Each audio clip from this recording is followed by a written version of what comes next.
kan mu mek mun moi takhi ramdang mun ma ni lawin Mizoram mun moi ji nga pakhat mi rang rangin an tlo chho mek KAWRLUNGTUK ani hi KAWRLUNGTUK hi lung leile na thial in kar mat lui nar lam mat lei chak lok omani I tlo duwa lung leila matrangin ikal don ani chuan National Highway 54 zo a na thial lam panin dar kar khatle min som ni vel itlan nuwa new don kalpelin mat lei I thlenganga mat lei bula ke akal na kong peng omin izo sel don ania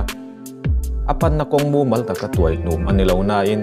ke akal thanglem lo tan po dar kar khat kal le kania luidung rul kong zo chho zelin lung mun thlen ma hian lilian ang reng tak a oma mau pum da ani thin mau pu ma in karin luya tangin a huna ten theya ke ngatin le iti ani poin li chak mai hi KAWRLUNGTUK kanti lung hun moi takom na chu ani to ani Mizoram a hian mun moi to cha kom tak tak kan nei nuala kong pui na ya om te phei chuan to lo chual KAWRLUNGTUK ero in amoi ang pu in tlo tu anei tam tok lo ati theyang a chan ber chu apan na kong ke akal ngai chin tuai nu ani lo wang ani a kong hi sum tam po seng lovin nuam taka zo thei turin a siam that theya kong bo a lo oma wangin kong chin rian nan signboard mu mal tak tar ni boxe a thome thal tui tlem lai hi akal hun lai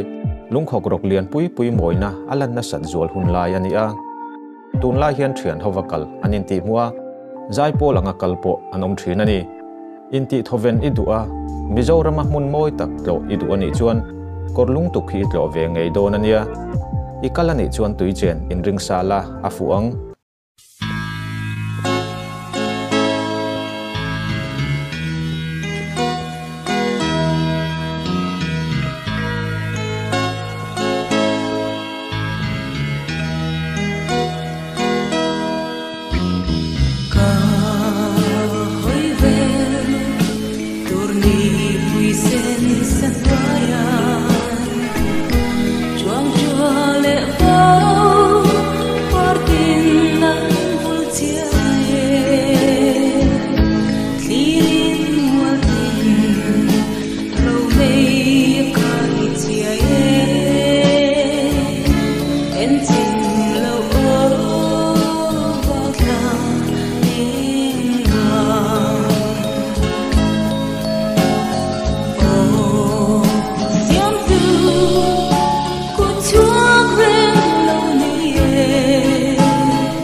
Qua tin nan môi đùa lên